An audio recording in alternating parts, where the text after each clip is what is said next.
প্রচুর স্টুডেন্টসরা আছে যারা হোমোনমস, হোমোফোনস এবং হোমোগ্রাফস এর যে তফাৎ আছে সেই তফাৎটা কিন্তু তারা জানে না। ঠিক আছে, আমরা অনেকেই বড়রাও অনেকে জানি না। তো আজকে সেই বিষয় নিয়ে তোমাদের সাথে আলোচনা করছি। দেখো এখানে শব্দটা লক্ষ্য করো, রাইট আছে, রাইট মানে ডান, আবার রাইট মানে ঠিক। তাহলে তোমরা দেখছো যে এর স্পেলিংটা কিন্তু ঠিক আছে, কিন্তু অর্থ পরিবর্তন হয়ে গেছে। তাহলে হোমোনমসের ক্ষেত্রে তোমরা দেখছো স্পেলিং ঠিক আছে, কিন্তু অর্থ আলাদা আলাদা হয়েছে। হোমোফোনসের ক্ষেত্রে দেখবে সাউন্ডটা প্রায় সেম হবে, কিন্তু মিনিংটা ডিফারেন্ট হবে। হ্যাঁ, স্পেলিংও কিন্তু আলাদা হবে। ঠিক আছে, চলো দেখো কি লেখা আছে। দেখো সান, সান, সন, প্রায় কাছাকাছি সাউন্ড। নো, নো, নো মানে জানা আর নো মানে না, কিন্তু উচ্চারণগত প্রায় কাছাকাছি সেম। আর তারপরে দেখো এর স্পেলিংও আলাদা, মিনিংও আলাদা। হোমোগ্রাফসের ক্ষেত্রে তোমরা পাবে কি স্পেলিংটা সেম পাবে, বাট ডিফারেন্ট মিনিং পাবে এবং ডিফারেন্ট সাউন্ড পাবে। এখানে সাউন্ডটা খেয়াল রাখবে। দেখো লাইভ, লাইভ মানে সচল বা চলন্ত, আর লাইভ মানে হচ্ছে বাঁচা, মানে লিভ মানে বেঁচে থাকা, তোমরা জানো।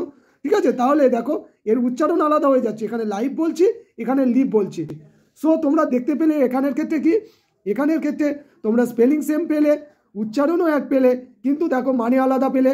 এইটার ক্ষেত্রে তোমরা কি পেলে, এটার ক্ষেত্রে প্রায় প্রায় উচ্চারণটা সেম হচ্ছে, কিন্তু ডিফারেন্ট, কিন্তু ওয়ার্ডটাও ডিফারেন্ট আর মানেটাও ডিফারেন্ট। ঠিক আছে, তারপরে এখানে দেখো স্পেলিংটা সেম পাচ্ছ তোমরা, কিন্তু অর্থটা আলাদা হয়ে যাচ্ছে এবং উচ্চারণটাও আলাদা হয়ে যাচ্ছে। ঠিক আছে।